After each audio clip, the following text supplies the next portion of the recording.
जय गुरु जी संगत जी। गुरु जी इस रहमा चैनल पे आप सभी संगत का स्वागत है। श्रावण मास की आप सभी संगत को हार्दिक शुभकामनाएं। संगत जी, महाराज हमेशा से कहते थे कि शिव पुराण पढ़ा करो, पढ़ नहीं सकते तो जरूर सुना करो। महाराज के असीम कृपा और आशीर्वाद से उसी बात को ध्यान में रखते हुए आज से इस चैनल पे गुरु महाराज की कृपा से और आशीर्वाद से हर रोज श्री शिव महापुराण के सभी अध्याय, सभी खंडों समेत चैनल पर साझा किए जाएंगे।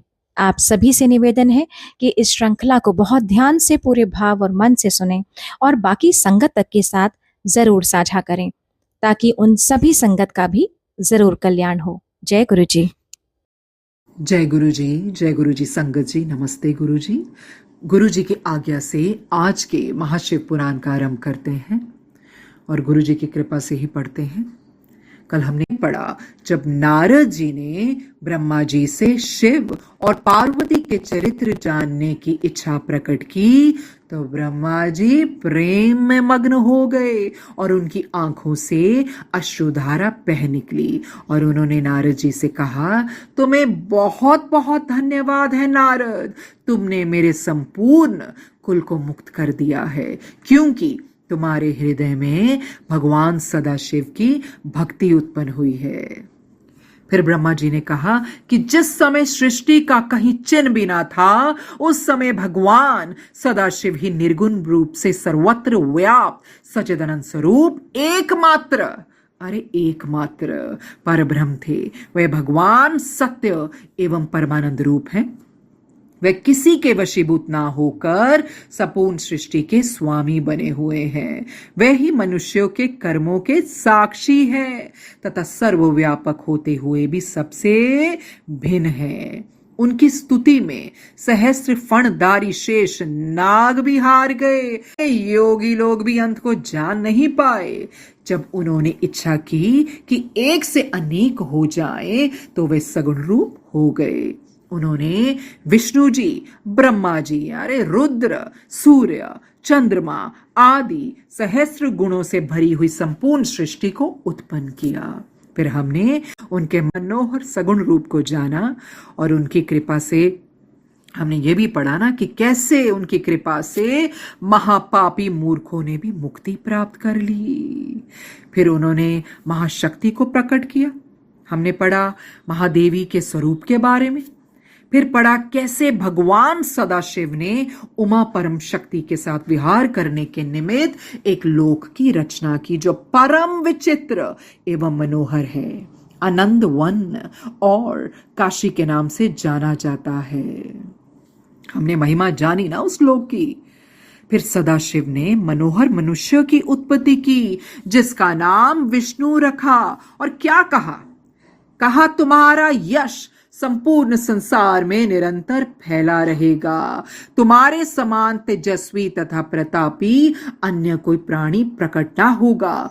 हमने जाना कैसे उनका नाम हर नारायण प्रसिद्ध हुआ। जब दिव्य सहस्त्र वर्ष पर्यंत एक ही आसन पर बैठकर फल प्राप्त ना हुआ तो आकाशवाणी हुई। क्या हुई? विष्णु फिर से तप करो, हम सुगमता से दिखाई नहीं देते।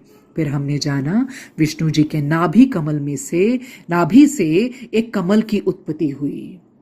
क्या हुआ? विष्णु जी के नाभि से एक कमल की उत्पत्ति हुई और शिव जी ने अपनी दाहिनी भुजा से ब्रह्मा जी को उत्पन्न किया और ब्रह्मा जी कमलनाल के सहारे सैकड़ों कोसों तक पानी के भीतर चले और निरंतर 100 वर्षों तक प्रयत्न के बाद भी उनको निराशा ही मिली। फिर हमने क्या पढ़ा कि कैसे भगवान शिव की माया ने उन दोनों को भुलावे में डाल दिया था और दोनों एक दूसरे से लड़ने लगे कि हम में से कौन बड़ा है।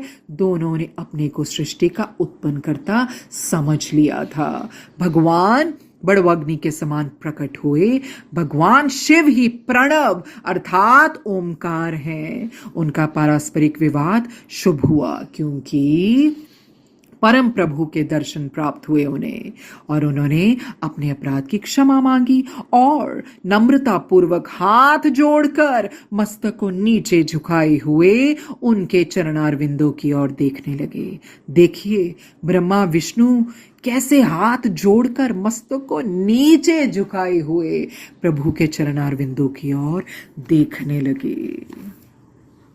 तो ये है माया शिव जी की, बुलावे में डाल देती है, उसका माया का पर्दा वो स्वयं ही उतारते हैं। तो संगत जी गुरु जी की आज्ञा से आज 8वें अध्याय का आगमन करते हैं, पहले खंड के पढ़ते हैं गुरु जी की कृपा से। ब्रह्मा जी ने कहा, हे नारद, मेरे द्वारा विष्णु द्वारा की गई स्तुति को सुनकर भगवान सदाशिव मुस्कुराए और मुस्कुराते हुए उन्होंने इस प्रकार कहा, हे ब्रह्मांड तथा विष्णु, तुमने हमारी माया के मोह में पड़कर ही युद्ध किया और अंत में हमने तुम दोनों को अपना भक्त जानकर अपना लिंग स्वरूप प्रकट किया। तो देखिए प्रभु ने बताया कि मेरी माया में पड़कर युद्ध किया ना, अब मैंने तुम्हें अपना भक्त मान लिया है और अपना लिंग स्वरूप भी प्रकट किया, जिसे तुम दोनों में कोई नहीं पहचान सका। अब तुम्हें ये उचित है कि पारस्परिक विरोध भाव को त्याग कर तुम दोनों भी अहंकार को नष्ट कर दो। क्या कहते हैं प्रभु? कहते अब बहुत हो गया, बहुत तुम्हारी लड़ाई होगी, अब इस विरोध भाव को त्याग करो, इसका त्याग करो और अहंकार को भी नष्ट कर दो और वह कार्य करो जिसकी हम तुम्हें आज्ञा देते हैं। कहते अब मेरी आज्ञा से जो मैं कार्य दूंगा ना, अब ध्यान उधर लगाओ, उस पे ध्यान दो, विरोध को त्याग दो।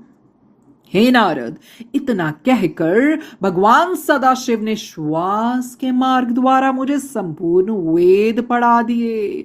तदुपरांत वे 5 मंत्र भी बताए जिनमें संपूर्ण विद्याएं अंतर्निहित हैं। तो देखिए भगवान सदाशिव ने क्या किया, श्वास के मार्ग से ही संपूर्ण सारे वेद पढ़ा दिए। किसको?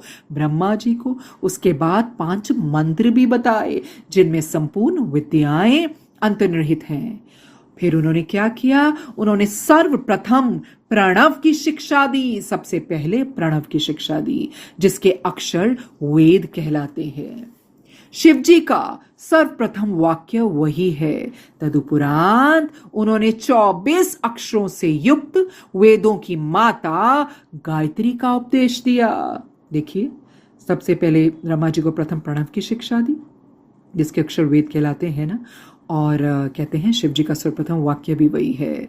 फिर देखिए उन्होंने 24 अक्षरों से युक्त वेदों की माता गायत्री का उपदेश दिया। फिर उसके बाद क्या किया जानते हैं? फिर महामृत्युंजय मंत्र की शिक्षा देने के उपरांत उस चिंतामणि मंत्र को सिखाया जो भक्तों को महान सुख देता है। ऐसा है चिंतामणि मंत्र जो भक्तों को सुख देता है। महामृत्युंजय मंत्र की भी शिक्षा दी उन्होंने। उस वेद तथा मंत्रों को पढ़कर हमें अत्यंत प्रसन्नता प्राप्त हुई। उस समय मैं तथा विष्णु जी कृतज्ञता भरी दृष्टि से उन महेश्वर भगवान की ओर देखने लगे और दर्शन के उस आनंद में अचूड़ निमग्न हो गए। इस तरह से निमग्न हो गए, इतने मनोहर दर्शन भगवान सदाशिव के। दोनों खड़े हैं और कितने प्रसन्नता से उनके दर्शन देख रहे हैं, उसमें मग्न हो रहे हैं। क्या दृश्य है! उन परम प्रभु के दर्शन से हमें जो सुख प्राप्त हुआ उसका वर्णन किसी भी प्रकार नहीं किया जा सकता। क्या कहते हैं ब्रह्मा जी? अरे जो उनके दर्शन से हमें सुख प्राप्त हुआ ना, आनंद प्राप्त हुआ, क्या हम उसका वर्णन कर सकते हैं? अरे नहीं कर सकते, किसी भी प्रकार से उनका वर्णन नहीं किया जा सकता। हमारे उन अनन्य प्रेम को देखकर भगवान महेश्वर को भी बहुत प्रसन्नता हुई। बहुत प्रसन्न हुए प्रभु उनके अनन्य असीम प्रेम को देखकर। तब उन्होंने मुझसे ये कहा, हे ब्रह्मा, तुम धन्य हो जो तुम्हें मेरी कृपा से संपूर्ण सृष्टि का स्वामी होने का सौभाग्य प्राप्त हुआ है। तो देखिए ब्रह्मा जी को ये संपूर्ण सृष्टि का स्वामी होने का सौभाग्य कैसे मिला? क्योंकि सदाशिव की कृपा हो गई उन पर। अब तुम मेरी आज्ञा स्वीकार करो, सृष्टि करो। तो सृष्टि करने का भार किसको दिया? ब्रह्मा जी को। और आज्ञा किसने दी? शिव जी ने। उनकी कृपा से ये सब कुछ हुआ। मुझसे ये कहकर फिर वह विष्णु की ओर देखते हुए बोले। पहले तो ब्रह्मा जी को जो भी काम था समझा दिया, विष्णु जी की ओर बड़े प्रभु क्या कहते हैं? हे विष्णु, तुम सृष्टि का पालन करने के अधिकारी हो। अरे वो सृष्टि करेंगे, तुम पालन करो। तुम हमें वेद का स्वरूप जानो और वेद में जो कुछ लिखा है उसे हमारी आज्ञा मानकर स्वीकार करो। देखिए शिव जी कहते हैं जो वेदों में लिखा है उसे हमारी आज्ञा मानकर स्वीकार करो। हे नारद, भगवान त्रिशूल पाणी की आज्ञा सुनकर हम दोनों ने उनसे प्रार्थना करते हुए कहा, हे प्रभु, हमें आपकी आज्ञा स्वीकार है, परंतु हम ये चाहते हैं कि आप स्वयं भी कोई अवतार ग्रहण करके हमारी सहायता करते रहें। तीनों लोकों का पालन करने के पश्चात अंत अर्थात प्रलय का अधिकार आप अपने पास रखें। देखिए वो कहते सृष्टि मैं करूंगा, पालन ये करेंगे। अरे प्रभु, अब प्रलय का भार ये आप ही कर सकते हैं, इसका बोझ आप ही लीजिए, क्योंकि आपके सिवा और कोई नहीं कर सकता। हमारा यही मनोरथ है। इतना कहकर हम दोनों मौन हो गए। तो देखिए ब्रह्मा विष्णु जी ने अपना मनोरथ आगे बताया और इसके बाद दोनों चुप हो गए, मौन हो गए। तदुपरांत उनकी मौन स्वीकृति पाकर हमने ये बात कही, हे प्रभु, अब आप सर्वप्रथम हमें ये बताइए कि हम किस रीति के अनुसार आपका पूजन करें। देखिए थोड़ी देर चुप्पी उन्होंने साधी। उसके बाद क्या बोला, प्रभु आप तो सब जानते हैं, सब कुछ आप ही करवाने वाले हैं। अब आप बताइए किस रीति के अनुसार आपका पूजन होना चाहिए और कैसे करें। ये सुनकर भगवान भूत भावन ने उत्तर दिया, हे ब्रह्मा तथा हे विष्णु, हमें संसार में तुमसे अधिक प्रिय अन्य कोई ना होगा। अब तुम दोनों संपूर्ण चिंता तथा शोक को त्याग कर सुखपूर्वक अपना कार्य करो तथा उस कार्य द्वारा अन्य लोगों को भी सुख पहुंचाओ। क्या कहते हैं शिव जी? देखो अब जो भी चिंता थी ना, शोक थी, अरे त्याग दो। अब सुख से जो मैंने कार्य बोला है वो करो, क्योंकि इस कार्य के द्वारा अन्य लोगों को भी सुख पहुंचेगा। हमने तुम्हें कुछ देर पहले जो अपना लिंग स्वरूप दिखाया था उसका पूजन करना सर्वथा योग्य है। देखिए प्रभु खुद ही बता रहे हैं किस तरीके से पूजा करनी है। कहते जो लिंग दिखाया था ना कुछ देर पूर्व, अरे उसका पूजन करो, उसका पूजन करना सर्वथा योग्य है। उसी के पूजन से सुख की प्राप्ति होगी। उस लिंग की उत्पत्ति का भेद कहते हैं, उस लिंग की उत्पत्ति का भेद ये है कि संपूर्ण संसार जिस क्षेत्र में लीन हुआ है उसी को लिंग कहते हैं। देखिए प्रभु क्या कह रहे हैं, कहते हैं कि संपूर्ण संसार जिस क्षेत्र में लीन हुआ है ना, अरे उसी को तो लिंग कहते हैं ना। अस्तु, ऐसे लिंग के पूजन से इस लोक तथा परलोक में सुख प्राप्त होता है। लिंग के पूजन की महिमा अनंत है। देखिए प्रभु कहते हैं जो मैं बता रहा हूं ना, ध्यान से सुनो। जो लिंग के पूजन के बारे में मैं तुम्हें बता रहा हूं ना, इसका सुख अब तुम्हें लोक में नहीं पर लोक में भी प्राप्त होगा। लिंग के पूजन की महिमा अरे अनंत है, अनंत है।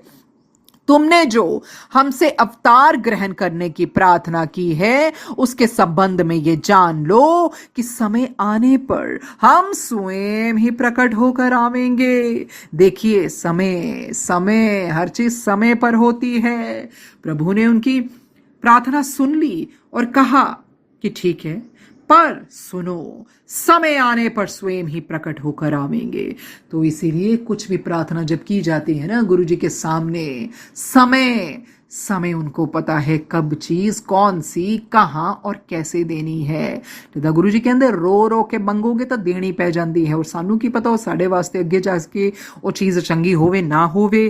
तो क्या बोलते हैं शिव जी, ये जान लो कि समय आने पर स्वयं ही प्रकट होकर आवेंगे, क्योंकि परमात्मा को पता है कौन सा समय उत्तम है और कौन सा समय ठीक है, किस समय पर क्या किसको कैसे कहां देना है। हमारे उस अवतार का नाम रुद्र होगा। हम चारों अर्थात ब्रह्मा, विष्णु, शिव और शक्ति एक ही स्वरूप हैं। अरे एक ही तो स्वरूप है, क्योंकि सब उन्हीं में से तो निकले हैं। ब्रह्मा जी उनमें से निकले, विष्णु जी उनमें से निकले, परम शक्ति उनमें से निकली। तो कहते हैं हम चारों अर्थात ब्रह्मा, विष्णु, शिव और शक्ति एक ही स्वरूप है। रुद्र भी सब उन्हीं में से। जो व्यक्ति हम में किसी प्रकार का भेद समझेगा उसे बहुत दुख उठाना पड़ेगा। इतना कहकर भगवान सदाशिव ने एक बड़े गुप्त भेद को प्रकट करते हुए मुझसे ये कहा, ये भेद वेद में भी अधिक गुप्त है। अर्थात हम सगुण रूप में शिव और शक्ति दो नामों से प्रकट होते हैं। तो देखिए भेद बता रहे हैं शिव जी। जो सगुण रूप है ना, उनमें कहते हैं मैं दो नामों से प्रकट होता हूं, एक शिव और एक शक्ति, तथा तीनों गुणों द्वारा ब्रह्मा, विष्णु एवं शिव नामक देवताओं के रूप में अलग अलग प्रकट होते हैं। देखिए सगुण रूप में शिव और शक्ति दो नामों से, और कहते हैं तीनों गुणों द्वारा कौन से रूप में, ब्रह्मा, विष्णु, शिव नामक देवताओं के रूप में अलग अलग प्रकट होते हैं। अब क्या बताने जा रहे हैं शिव जी महाराज? किसी कल्प में पहले विष्णु, फिर ब्रह्मा, तदुपरांत रुद्र की उत्पत्ति होती है, और किसी कल्प में पहले शिव, फिर विष्णु और तत्पश्चात ब्रह्मा की उत्पत्ति होती है। तो देखिए हर कल्प में अलग अलग होता होगा ना। खुद ही बोल रहे हैं ना महाराज, खुद ही बोल रहे हैं ना शिव जी। अरे किसी कल्प में पहले विष्णु, फिर ब्रह्मा, तदुपरांत रुद्र की उत्पत्ति होती है, और किसी कल्प में पहले शिव, फिर विष्णु और तत्पश्चात ब्रह्मा की उत्पत्ति होती है। और देखिए भगवान ही जाने क्या कल्प है, कैसे है, पर हमारे कल्प में स्वयं महाशिव, स्वयं महाशिवाय इस प्रकार तुम दोनों शक्ति के चिन्ह से रजोगुण एवं सतोगुण को ग्रहण करते हो। ये बोल रहे हैं शिव जी। पहले हर कल्प के बारे में बता दिया किस तरह से होता है, फिर कहा तुम दोनों शक्ति के चिन्ह से रजोगुण एवं सतोगुण को ग्रहण करते हो। हर अर्थात महादेव हमारे ही अंश से उत्पन्न होकर हमारे ही तमोगुणी स्वरूप हैं, उनके अधीन प्रलय कार्य रहता है। देखिए रजोगुण सतोगुण दोनों को दे दिया, और जिस प्रकार हम तमोगुणी रुद्र का स्वरूप धारण कर प्रकट होंगे वह सब हमने तुम्हें बता दिया। तो देखिए उनको सब बता दिया अपने रुद्र स्वरूप के बारे में, किस तरह से प्रकट होंगे, क्या धारण करेंगे। तुम दोनों श्याम एवं लाल वर्ण का स्वरूप धारण किए हो, और हम श्वेत रूप धारण करेंगे। क्या कहते हैं प्रभु?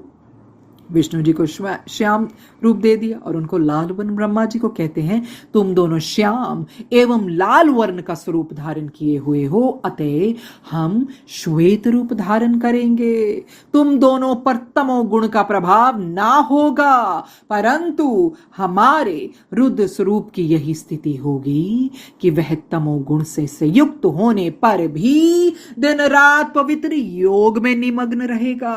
अरे देखिए ये शिव जी स्वयं ही अपने ऊपर पर ले सकते हैं। कहते हैं विष्णु ब्रह्मा तुम पर तमोगुण का प्रभाव ना होगा, पर हमारा रुद्र स्वरूप जो होगा ना उसकी स्थिति ऐसी होगी, उसकी स्थिति ऐसी होगी कि तमोगुण से संयुक्त होने के बावजूद भी दिन रात पवित्र योग में निमग्न रहेगा।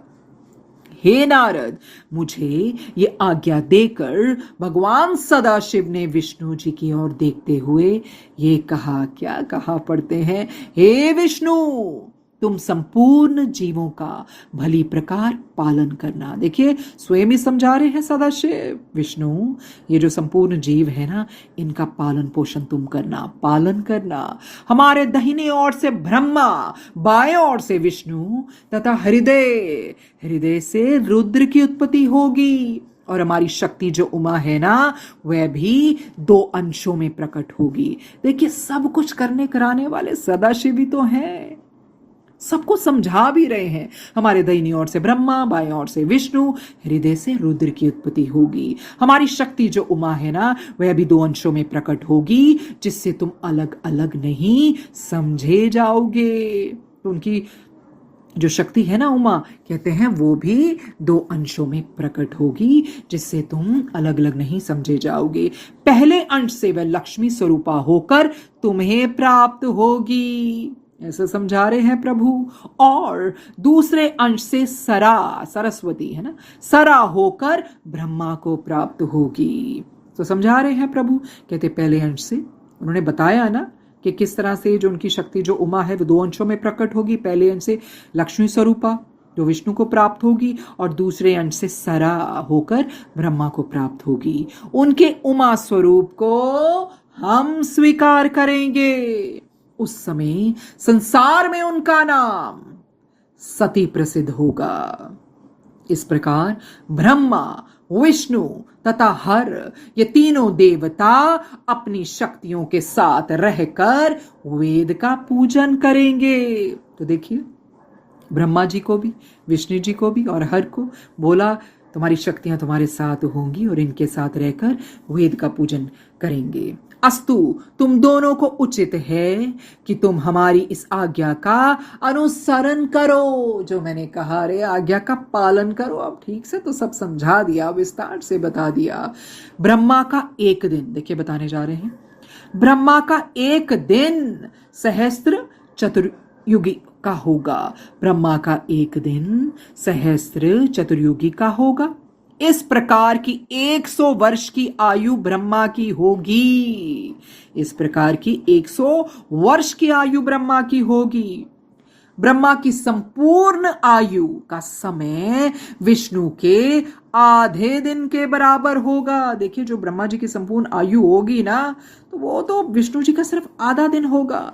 ब्रह्मा की संपूर्ण आयु का समय विष्णु के आधे दिन के बराबर होगा।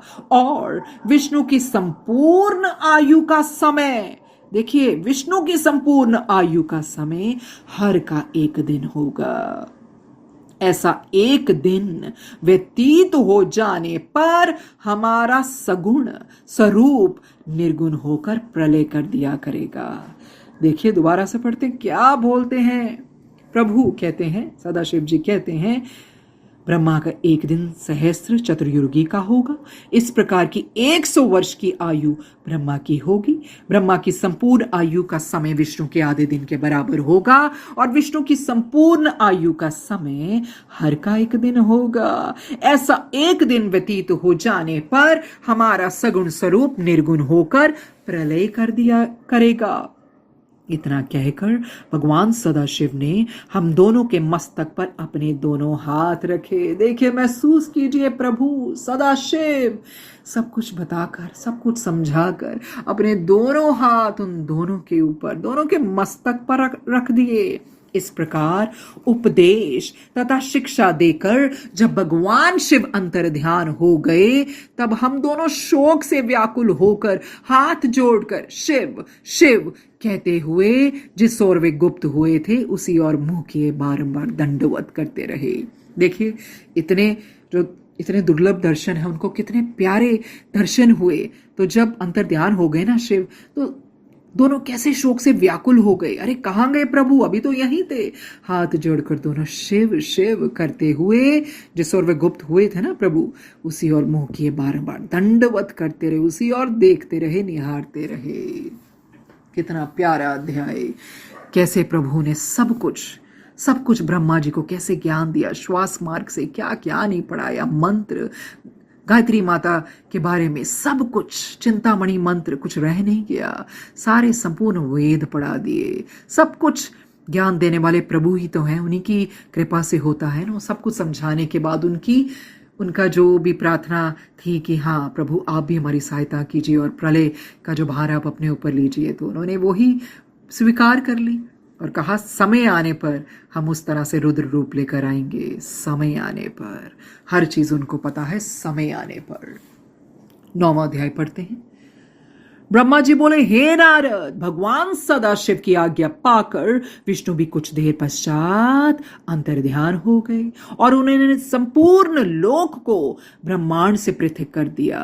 देखिए सदाशिव की आज्ञा पा ली उन्होंने। उसके बाद विष्णु जी भी अंतर ध्यान हो गए और उन्होंने संपूर्ण लोक को ब्रह्मांड से पृथक कर दिया। अस्तु, उन्हीं सदाशिव की कृपा से शक्ति को प्राप्त कर मैंने ब्रह्मांड अर्थात सर्वोत्तम सृष्टि को उत्पन्न किया।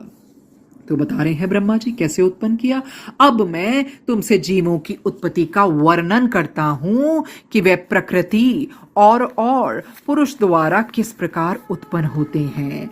जब भगवान सदाशिव तथा उनकी परम शक्ति प्रकृति ने इच्छा की तो उनकी इच्छा द्वारा सर्वप्रथम बुद्धि की उत्पत्ति हुई। तो देखिए ये उनकी इच्छा से ही सब कुछ हुआ। भगवान सदाशिव तथा उनकी परम शक्ति प्रकृति ने इच्छा की ना, तो उनकी इच्छा द्वारा सर्वप्रथम बुद्धि की उत्पत्ति हुई। उस महत्व से अहंकार एवं अहंकार से सतोगुण, रजोगुण तथा तमोगुण की उत्पत्ति हुई। सबसे पहले बुद्धि की उत्पत्ति हुई ना, और उस महत्व से क्या हुआ? अहंकार हुआ। बुद्धि से अहंकार एवं अहंकार से सतोगुण, रजोगुण तथा तमोगुण की उत्पत्ति हुई। इन 3 गुणों द्वारा पृथ्वी एवं आकाश उत्पन्न हुए। इसी प्रकार क्रमानुसार देवता, मनुष्य आदि योनियों की उत्पत्ति हुई। फिर मैंने भगवान सदाशिव के चरणों का ध्यान धरकर सर्वप्रथम सनक, सनंदन, सनातन, सनत कुमार एवं ऋभु इन 5 मनुष्यों को उत्पन्न किया। ये सब भगवान सदाशिव का ध्यान धरने के अतिरिक्त और कुछ नहीं जानते थे। जब इनको उत्पन्न किया ना, तो इनके ऊपर सिर्फ यही था। ब्रह्मा जी तो चाहते थे ना आगे सृष्टि बढ़े, पर ये जो इन्होंने उत्पन्न किए ना, सनक, सनंदन, सनातन, सनत कुमार और रिपु, कहते हैं सिर्फ भगवान के सदाशिव के ध्यान में मग्न रहते थे। इसके अतिरिक्त तो उनको कुछ और पता ही नहीं था। इन्होंने मुझसे ये कहा कि हम लोग सृष्टि उत्पन्न करने का काम नहीं करेंगे। इस अवज्ञा को देखकर मुझे उनके ऊपर बहुत क्रोध आया। तो ये ब्रह्मा जी तो चाहते थे ना कि ये सब सृष्टि को आगे बढ़ाएं, उत्पन्न करने का काम करें, पर इनको बस यही था कि मग्न रहे सदाशिव के ध्यान में। उनको और कोई कार्य ही नहीं आता था। तो ब्रह्मा जी बहुत क्रोधित हो गए इस अवज्ञा को देखकर। परंतु विष्णु जी के समझाने पर मैंने उस क्रोध को शांत कर लिया। तत्पश्चात मैंने परिश्रम पूर्वक बहुत समय तक तपस्या की। देखो इन्होंने कहना नहीं माना, क्योंकि वो तो बिल्कुल अपने प्रभु के ध्यान में मग्न रहते थे। फिर क्या किया विष्णु जी ने? उनको समझाया नहीं, क्रोध को त्याग दो। और उनके समझाने पर क्या किया इन्होंने? तपस्या की। किसने? ब्रह्मा जी ने। परंतु जब उस तपस्या का भी कोई फल ना निकला तो मुझे अपने ऊपर बहुत आश्चर्य हुआ। उस समय मैं भगवान सदाशिव की माया से ऐसा भयभीत हुआ कि मेरे नेत्रों से आंसुओं की बूंदें टपकने लगी। तो भगवान सदाशिव की माया से क्या हुआ? बहुत डर गए और उनके नेत्रों से आंसुओं की बूंदें टपकने लगी। इस समय भगवान सदाशिव ने दयालु होकर मुझे सतबुद्धि प्रदान की। तो प्रभु ने दया दिखाई, सद्बुद्धि प्रदान की, जिससे मेरे हृदय में ये इच्छा उत्पन्न हुई कि यदि भगवान त्रिशूल पाणी ही मेरे पुत्र होकर जन्म लें तो संपूर्ण कार्य स्वयं ही सिद्ध हो जाएंगे। तो प्रभु ने कृपा बरसाई, सद्बुद्धि आई। कहा उनके हृदय में क्या इच्छा उत्पन्न हुई कि भगवान त्रिशूल पाणी ही मेरे पुत्र होकर जन्म ले और ये संपूर्ण कार्य स्वयं ही सिद्ध हो जाएंगे। इस बात को मन में रखकर मैं फिर बहुत समय तक योग समाधि में लीन हो गया। मेरी उस तपस्या से भगवान सदाशिव अत्यंत प्रसन्न हुए और सृष्टि की वृद्धि करने के लिए उन्होंने मेरी बाहों के निचले भाग से अवतार ग्रहण किया। देखिए कुछ भी उनको ऐसे नहीं मिला। पहले विष्णु जी ने देखिए कैसे तपस्या की। जब प्रभु ने कहा सुगमता से दिखाई नहीं देते, फिर से तप करो, फिर किया ना दोबारा से। और ब्रह्मा जी को भी जब फल नहीं मिला, फिर इन्होंने फिर दोबारा से तप किया। और फिर भगवान सदाशिव इतने प्रसन्न हुए कि सृष्टि की वृद्धि के लिए उन्होंने उनकी बाहों के निचले भाग से अवतार ग्रहण किया। उन्होंने अपने उस अवतारी शरीर में वह चिन्ह प्रकट कर दिए जिन्हें मैंने सर्वप्रथम विष्णु जी के साथ उनका दर्शन प्राप्त करते समय देखा था। देखिए जो अवतार लेकर आए ना शिव जी, तो इन्होंने पहले दर्शन किए थे ना पूर्व शिव जी के, तो उन्होंने बोला वो सारे चिन्ह, वो सब कुछ प्रकट कर दिए जो मैंने और विष्णु जी ने देखे थे। उनके दर्शन जब हमने किया था ना, वो सब जो गुण देखे थे सब उसी में थे। इस प्रकार उन्होंने मेरी सहायता करने के हेतु अवतार ग्रहण किया। जैसे प्रभु ने पहले ही कहा ना, अरे समय आने पर अवतार ग्रहण करेंगे, तो वो समय आ ही गया। आगे बढ़ते हैं, 10वां अध्याय में पढ़ते हैं क्या होता है। देखिए, ब्रह्मा जी के बहुत पुत्र हुए हैं। कहते हैं मन से मरीचि, नेत्र से अत्रि, मुख से अंगीरस, कान से पुलसत्य, नाभि से पुलय, हाथ से कृतु, त्वचा से भृगु, प्राण से वशिष्ठ, अंगुष्ठ से दक्ष, छाया से कंधर्व, गोद से नारद, इच्छा से सनक सनंदन सनातन सनत कुमार, और शरीर से स्वयंभुव मनु एवं शतरूपा, और ध्यान से चित्रगुप्त। इस तरह से ब्रह्मा जी के पुत्र हुए हैं। 10वां अध्याय देखते हैं क्या होता है आगे। ब्रह्मा जी बोले, हे नारद, भगवान सदाशिव इस रूप में प्रकट होकर मुझसे कहने लगे, हे ब्रह्मान, यदि आप हमें आज्ञा दें तो हम वेदानुकूल कार्य करें। मैं ऐसे सुपुत्र को पाकर अपने मन में फूला नहीं समा रहा था। देखिए, जो उन्होंने मांगा उनको मिल गया ना, पुत्र रूप में आए ना, और भगवान सदाशिव इस रूप में प्रकट होकर क्या कहने लगे, अरे आज्ञा दे। और ऐसे सुपुत्र को पाकर कितने खुश हुए ब्रह्मा जी। मन में, जैसे कहते हैं, ऐसे सुपुत्र को पाकर अपने मन में फूला नहीं समा रहा था। अस्तु मैंने उनसे कहा, जब तुम जैसे मेरे पुत्र उत्पन्न हुए हैं तो मेरे संपूर्ण मनोरथ निश्चय ही पूर्ण हो जाएंगे। अरे तुम्हारे जैसा पुत्र पाकर मैं तो धन्य हो गया, और अब तो मेरे सारे मनोरथ पूर्ण हो जाएंगे। मैं वेद के अनुसार तुम्हारे जो 11 नाम है उन्हें बताता हूं। तो ये बोल रहे हैं रुद्र को, मन्यु मनु, महनिऋष, महान, शिव, कृतुध्वज, उग्रेवता, भव, काल, वामदेव तथा धृतव्रत। तुम्हारी 11 रुद्राणियों के नाम इस प्रकार होंगे। रुद्र के 11 नाम लिए, उसके बाद रुद्राणियों के नाम बोलने जा रहे हैं ब्रह्मा जी। धी, वृति, उष्णा, उमा, न्यत्सर, इला, अंबिका, इरावती, सुधा, दीक्षा तथा रुद्राणी। इसके अतिरिक्त रुद्र, महेश्वर, हर तथा जगदीश आदि तुम्हारे अनेक नाम और भी होंगे। तो इस तरह से उन्होंने उस पुत्र रूप शिव जी को बताया भी, इसके अतिरिक्त और भी तुम्हारे नाम होंगे। रुद्र, महेश्वर, हर तथा जगदीश आदि तुम्हारे अनेक नाम होंगे, इससे भी तुम जाने जाओगे। पृथ्वी, जल, अग्नि, आकाश और वायु, ये 5 तत्व तथा सूर्य, चंद्रमा, जीव और हृदय, ये योग स्थान तुम्हारे निवास स्थान होंगे। तुम अपनी पत्नियों को भी इन्हीं स्थानों में अपने साथ रखो और संतान की उत्पत्ति करो, जिससे सृष्टि की वृद्धि हो। सृष्टि का भार दिया था ना ब्रह्मा जी को, तो ब्रह्मा जी ने तो कार्य करना ही था। उनको यही चिंता थी कि कैसे सृष्टि की वृद्धि होगी। हे नारद, मेरी बात सुनकर उन सगुण स्वरूप शिव जी ने भूत, प्रेत, पिशाच आदि सहस्त्रों प्रकार के भयानक जीव उत्पन्न किए, जिन्हें देखकर मुझे अत्यंत आश्चर्य हुआ। तो देखिए शिव जी ने क्या उत्पन्न किए, भूत, प्रेत, पिशाच आदि सहस्त्रों प्रकार के भयानक जीव उत्पन्न किए। जब बहुत बहुत शिव जी की भक्ति में आप लीन होते हैं या उस तरह के शिव जी करीब लाते हैं ना, तो ये चीज़ों से भी गुजरना पड़ता है। भूत, प्रेत, पिशाच आदि सहस्त्र प्रकार के भयानक जीव उत्पन्न किए, जैसा कि हम पढ़ रहे हैं, जिन्हें देखकर मुझे अत्यंत आश्चर्य हुआ। तब मैंने भयभीत होकर उनसे कहा, तुम इस संतान को इसी समय नष्ट कर दो तथा श्रेष्ठ पुत्र उत्पन्न करो। अरे ब्रह्मा जी डर गए ये सब देख के, ये क्या है, भूत, प्रेत, पिशाच सब प्रकार के भयानक जीवों को देखकर बड़े आश्चर्य में आ गए। तब उन्होंने भयभीत होकर उनसे कहा, इस संतान को नष्ट कर दो तथा श्रेष्ठ पुत्र उत्पन्न करो। यह सुनकर उन्होंने उत्तर दिया, क्या उत्तर दिया, हे ब्रह्मांड, जिन जीवों को बार बार जन्म लेना और मरना पड़े। देखिए कितने महान हैं शिव जी, क्या कह रहे जा रहे हैं, ध्यान से सुनिए, ध्यान ना सुनो। जिन जीवों को बार बार जन्म लेना और मरना पड़े, उन्हें हम उत्पन्न नहीं करेंगे, उन्हें तो आप ही उत्पन्न कीजिए।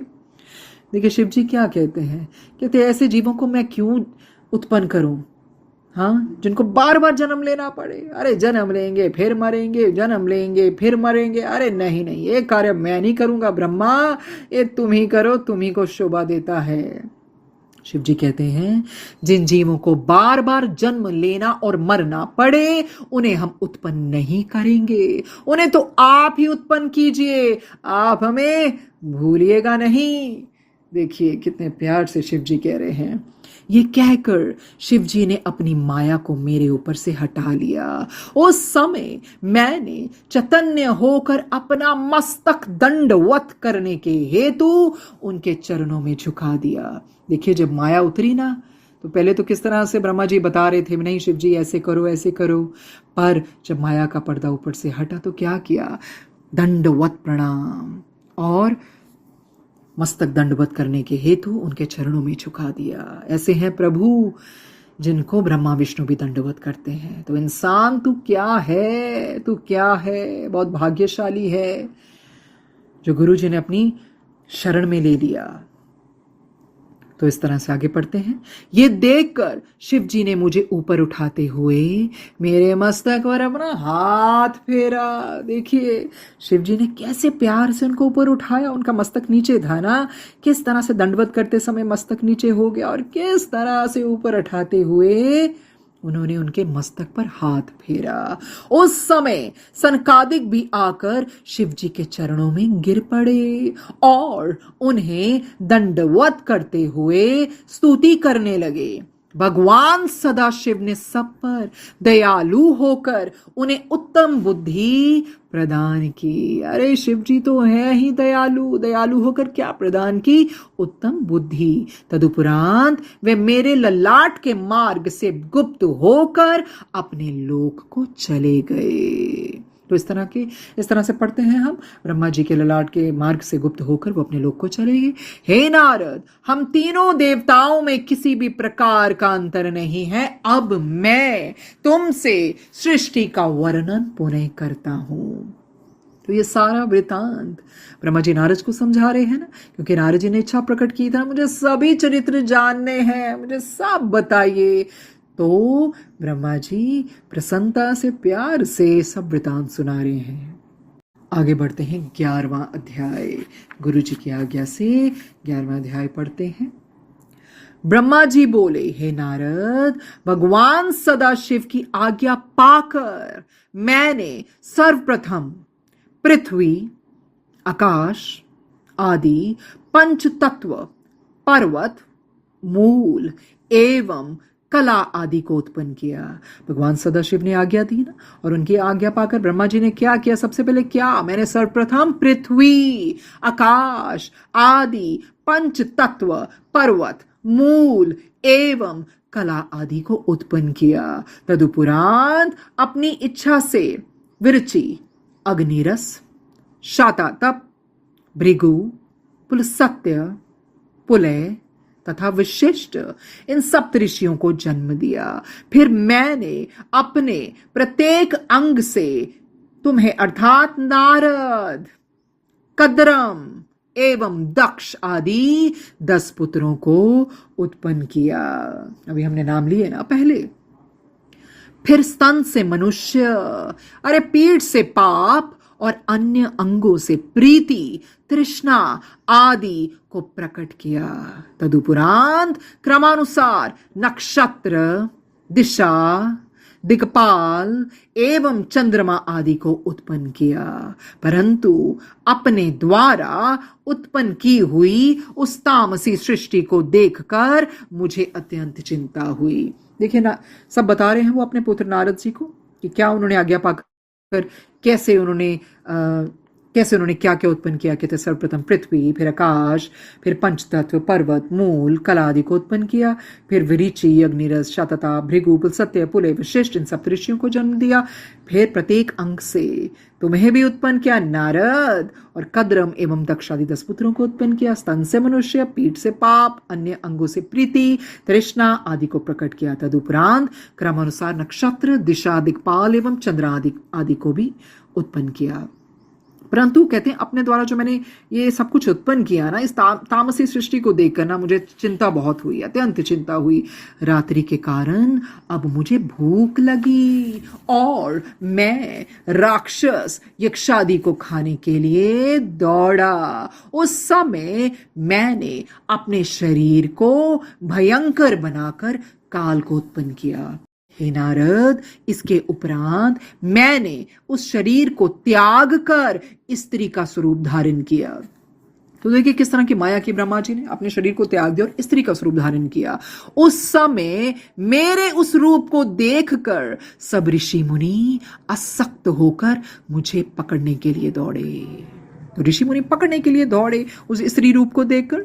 तब मैंने उस शरीर को बदलकर एक दूसरा शरीर ग्रहण कर लिया और अपने घुटनों द्वारा असुरों की उत्पत्ति की। जब उन्होंने स्त्री रूप धारण किया तो देखा ये तो सब मेरे पीछे भाग रहे हैं ऋषि मुनि। तो उन्होंने क्या किया, शरीर को बदलकर दूसरा शरीर ग्रहण कर लिया और अपने घुटनों द्वारा घुटनों से असुरों की उत्पत्ति की। वे मुझे पहचान नहीं सके, अतः निर्लज बनकर काम के वशीभूत होकर मेरे पास दौड़े चले आए। उनके भय से भयभीत होकर मैंने अपनी रक्षा के लिए भगवान सदाशिव से प्रार्थना की और ये कहा, हे प्रभु, आप इन दुष्टों को शीघ्र ही नष्ट कर डालें। मेरी प्रार्थना को सुनकर भगवान भूत भावन ने अप्रकट रूप से मुझे ये आज्ञा दी कि तुम अपने इस शरीर को बदल डालो। तो अपनी रक्षा के लिए क्या किया ब्रह्मा जी ने, भगवान सदाशिव से प्रार्थना की, प्रभु इन दुष्टों को शीघ्र नष्ट कर डालो। तो उनकी प्रार्थना को सुनकर भगवान भूत भावन ने बोला कि तुम इस शरीर को बदल डालो। तब मैंने उनके आज्ञा अनुसार अपने शरीर को फिर बदल दिया। जिस समय मैंने शरीर को बदला वह समय सायकाल कहलाया। जिस समय ब्रह्मा जी ने शरीर को बदला वो समय क्या कहलाया, सायकाल। उसमें संपूर्ण असुर अचेत होकर गिर पड़े। तदुपरांत मैंने मनुष्यों की सृष्टि की। अस्तु मैंने दूसरा स्वरूप धारण कर राक्षस, गंधर्व, यक्ष, गुरु, किन्नर, किंप पुरुष, विद्याधर, ईश्वर, भूत, प्रेत आदि तथा स्त्री को उत्पन्न किया। परंतु इन जीवों की उत्पत्ति से भी मेरे हृदय को प्रसन्नता प्राप्त नहीं हुई। तो इतना सब कुछ उत्पन्न करने के बावजूद भी इनको प्रसन्नता नहीं प्राप्त हुई। तो पता नहीं क्या चाहते थे ब्रह्मा जी। पढ़ते हैं आगे, देखते हैं क्या है। हे नारद, इसके उपरांत मैंने शिव जी की इच्छा से हाथी, सिंह, बैल आदि बुद्धिहीन जीवों को उत्पन्न किया।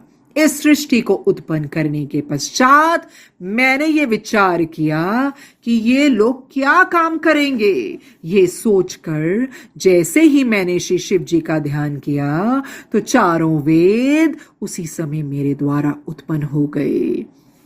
उनसे मैंने धनुर्विद्या, गाण विद्या एवं संपूर्ण कथाओं से युक्त पुराणों को, जिन्हें पंचम वेद कहा जाता है, उत्पन्न किया। इसके बाद मैंने संपूर्ण आश्रम अर्थात ब्रह्मचर्य, गृहस्थ, वानप्रस्थ, संन्यास एवं व्रत, धर्मशास्त्र, नीति, मोक्ष, धर्म, अर्थ, काम तथा वैदिक शास्त्र को उत्पन्न किया। इस प्रकार मैं जब संपूर्ण सृष्टि कर चुका तब विष्णु उसका पालन करने लगे एवं शिव जी पृथ्वी को स्थिर रखने के कार्य में संलग्न हुए। हे नारद, सृष्टि की उत्पत्ति का ये वर्णन अत्यंत सुख प्रदान करने वाला है। एक बारी गुरु जी के साथ बैठे गुरु जी कहते हैं, ताड़ी धरती साढ़े महापुरुषाकार की बची हुई है। तो इसी का भार गुरु जी संभालते हैं ना। धरती को संभालने के लिए ही उन्होंने अवतार लिया। और किस तरह से रोज हर जगह पर संगत होती है, सत्संग किए जाते हैं। तो इससे क्या हो गया, धरती का भार स्थिर हो गया। और ये किसने किया, शिव जी ने स्वयं। सो जितने भी अध्याय आज गुरु जी ने हमें पढ़ाए उनका धन्यवाद करते हैं, इस पल का धन्यवाद करते हैं। इसीलिए गुरुजी बारंबार यही बुलवा रहे हैं, ध्यान से सुनो, अपने अंदर लेके जाओ, बाकी सब बातें बाद में। ध्यान से मग्न होकर देखिए किस तरह से ब्रह्मा विष्णु जी भी तो मस्तक झुकाए सुनते हैं ना उनकी बातें, कितने प्रेम से। तो ये महाशिव पुराण हमें बहुत कुछ सिखाती है। इंसान सुधर जा, सुधर जा, नीवे आणु फल लग दे, थोड़ा नीवे हो जा, थोड़ा निर्मल हो जा। सो धन्यवाद करते हैं इस प्लेटफॉर्म का, उनके प्रयत्न से ये चल रहा है। बिल्कुल ऊर्जा तो गुरु जी की दी हुई है, पर जिस तरह से वो प्यार से, संतोष से उस तरह से कर रहे हैं, तो बहुत बहुत शुक्रिया करते हैं। और संगत का जो बहुत प्रेम से सुन रही है, आप ये महाशिव पुराण को आगे भी जिस किसी को भी इच्छा है दे सकते हैं, क्योंकि महाशिव पुराण सबको पढ़नी चाहिए, सबको पढ़नी चाहिए, इसमें बहुत बड़ी सीख है। सो धन्यवाद गुरुजी इस पल को देने का, धन्यवाद। शुक्राना गुरु महाराज, शुक्राना सोनिया आंटी आपका भी, जो इतने सुंदर महात्म्य का इतना विस्तृत रूप से आपने वर्णन किया है अपनी सुंदर सरल भाषा में। महाराज आप सभी के ऊपर ऐसी ही कृपा दृष्टि बनाई रखें, और संगत जी इस श्रृंखला को बहुत ध्यान से, पूरे भाव और मन से ज़रूर सुनिए, क्योंकि आंटी भी बहुत ही भावनात्मक और बहुत ही भाव से हम सभी के लिए ये साझा कर रही हैं। उम्मीद करूंगी कि संगत जी आप सभी अपने कल्याण के साथ साथ बाकी संगत का भी ज़रूर कल्याण करेंगे। जो भी संगत अपने घर पर शिव महापुराण का पठन नहीं कर सकते हैं, तो उनके साथ ये वीडियो ज़रूर साझा करिए। कल फिर मिलते हैं एक नए खंड के नए अध्यायों के साथ। जय गुरु जी।